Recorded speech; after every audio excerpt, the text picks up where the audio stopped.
Tapi ada sahabat itu suatu saat membacanya kulhu terus. Rakaat pertama kulhu, ketika kulhu sampai ke 11 kulhu terus. Tapi orang ini ketika ditanya, kenapa kamu kok kulhu terus? Aku suka ya Rasul. Loh gitu. Jawabnya begitu. Kalau kita kan enggak, pendek, iku enak, singkat, padat. Beda. Sahabat itu jawabnya, aku sangat suka dengan ayat ini tentang ketauhidan kan itu.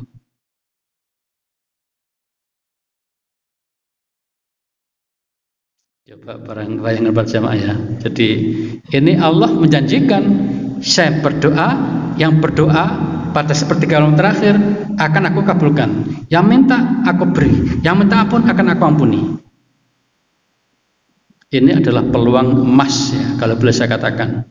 Jadi waktu mustajab untuk berdoa, maka kita bisa memanfaatkan dengan baik. Walaupun sebenarnya berdoa bisa 24 jam, boleh silakan, bagus semuanya. Tapi ada yang paling istimewa, ini diantaranya. Ini namanya waktu yang mustajab. Kalau keadaan itu ketika lagi sedang sujud, itu keadaan posisi kita, itu bagus juga. Kemudian saat-saat sholat menjelang salam, itu juga bagus juga itu.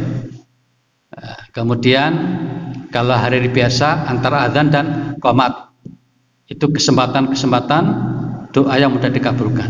Nah, saya menganggap ini yang paling istimewa di antara semua tadi itu.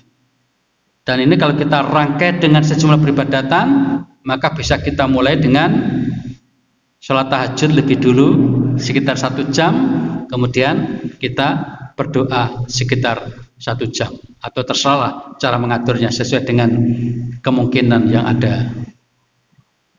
Sholat dengan 1 jam itu para jamaah secara sederhana bisa dicoba menghatamkan Al-Quran 1 juz 1 jam, kalau lebih dikit lah, dengan bacaan tartil yang sederhana.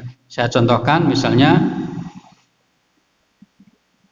Alif Lam Mim Dzalikal kitabu la raiba fihi hudal lil muttaqin.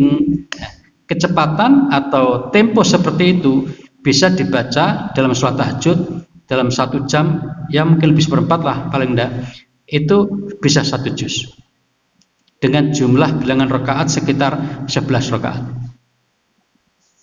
Silakan dicoba. Kalau nggak hafal, dulu pernah tersampaikan di sini, boleh dengan membaca mushaf.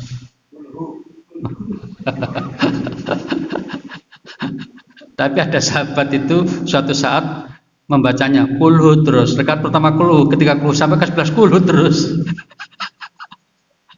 Tapi orang ini ketika ditanya, kenapa kamu kok kulhu terus? Aku suka ya Rasul. Loh gitu. Jawabnya begitu. Kalau kita kan enggak, pendek, iku enak, singkat, padat. Beda. Sahabat itu jawabnya, aku sangat suka dengan ayat ini tentang ketauhidan kan itu. Apa jawab Nabi? Ya, bacaan yang kamu suka itu menyebabkan kamu masuk surga. Adkhalakal jannah. Itu bisa menjamin kamu bisa masuk surga gara-gara menyukai kulhu tadi itu. Tapi bagaimana kalau kulhu yang kita suka itu demi pendeknya ya? Ya mungkin surga yang lain kira-kira ya. Agak di belakang surganya. Kalau orang tadi kan masalah ketauhidan, masalah keimanan, bedanya di situ. Ya kita tidak salah itu, alasan pendek juga nggak salah. Tapi beda dengan ketika orang itu mencintai itu karena pemantapan akidah tauhid itu. Itu yang buat kemudian Nabi mengatakan kesukaanmu dengan bacaan tadi itu membuat kamu bisa masuk surga, mengantarkan kamu masuk ke surga. Adkhalakal jannah, memasukkan kamu ke dalam surga. Begitu.